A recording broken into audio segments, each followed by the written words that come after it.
यदि हमने किसी व्रत का संकल्प लिया और वह व्रत बीच में छोड़ दिया तो इसका क्या प्रायश्चित होता है? किस अवस्था में छूट गए व्रत का दोष नहीं लगता तथा किस अवस्था में भंग हुए व्रत का प्रायश्चित करना पड़ता है और क्या प्रायश्चित करके पुनः व्रत का प्रारंभ किया जा सकता है? इन सभी बातों की जानकारी इस वीडियो में हम जानेंगे। वीडियो पूरा देखिएगा। चैनल पर यदि आप नए हैं तो प्रामाणिक जानकारियों के लिए चैनल को सब्सक्राइब करके अन्य लोगों तक ज़रूर शेयर करें। नोटिफिकेशन बेल को ऑन कर लें। आइए इस वीडियो का शुभारंभ करते हैं।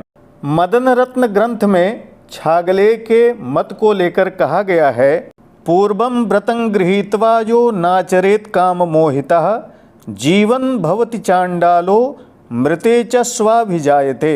अर्थात जो पुरुष पहले व्रत ग्रहण करके काम मोहित होकर उस व्रत को न करे तो उसे जीता जागता चांडाल समझना चाहिए तथा मरने के बाद वह स्वान अर्थात कुत्ता होता है।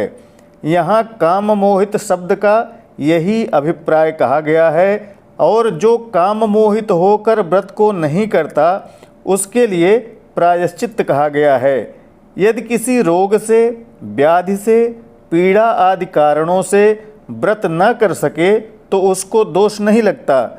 हेमाद्रि में स्कंद का भी प्रमाण है, सर्वभूत भयम व्याधि प्रमादो गुरु शासनम अव्रतघ्नानि पठ्यन्ते सकृदेतानि शास्त्रतः सर्वेभ्यो भूतेभ्यः सकाशात् व्रतकर्तुर्भयमिति हेमाद्रि। अर्थात किसी भी जीव आदि से भय हो, रोग हो, भूलवश और यदि गुरु की आज्ञा उपस्थित हो जाए तो व्रत का नाश नहीं होता। चाहे जिस प्राणी से भयवश व्रत टूट गया हो, अपरिचित जीव के भय से यदि व्रतकर्ता भयभीत होकर व्रत में त्रुटि करता है तो इसका भी दोष नहीं लगता। परंतु यदि सर्प आदि के भय से, किसी परिचित जीव के भय से कर्म का लोप होता है तो इससे व्रत की हानि हो जाती है। परंतु सर्प आदि के भय से व्रत वैकल्य होने से दोष नहीं लगता। गुरु की आज्ञा हो तो भी दोष नहीं लगता। यदि बार बार इन सभी कारणों से व्रत कर्म का लोप होता है तो इसका प्रायश्चित करना चाहिए। स्कंद और गरुड़ पुराण में कहा गया है, क्रोधात् प्रमादात् लोभात् वा व्रतभंगो भवेद्यदि दिनत्रयं न भुंजीतो मुंडनम शिरसोऽथवा न चात्र प्रायश्चित्तोक्ते रतिक्रांत व्रतानाचरणमिति वाच्यम प्रायश्चित्तमिदं कृत्वा पुनरेव व्रती भवेत्। अर्थात क्रोध के कारण, प्रमाद के कारण और लोभ के कारण यदि व्रत भंग हो जाए तो उसके प्रायश्चित के लिए 3 दिन भोजन नहीं करना चाहिए। यदि यह नहीं कर सकते तो सिर का मुंडन कराना चाहिए। जो व्रत भंग हो गया हो उसके लिए प्रायश्चित करके फिर से उस व्रत को करना चाहिए।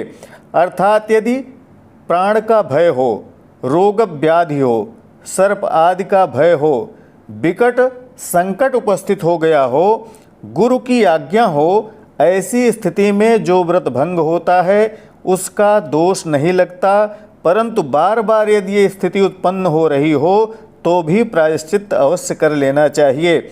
और यदि काम बस, प्रमाद बस, लोभ बस व्रत भंग हो जाए तो उसका प्रायश्चित करके पुनः व्रत आरंभ कर लेना चाहिए। आशा है वीडियो आप सभी के लिए उपयोगी होगी। प्रामाणिक व्रत पर्व त्योहार, ज्योतिष, वास्तु तथा ग्रह बाधा निवारण संबंधी जानकारियों के लिए बने रहें हमारे साथ। नमस्कार। जय विश्वनाथ।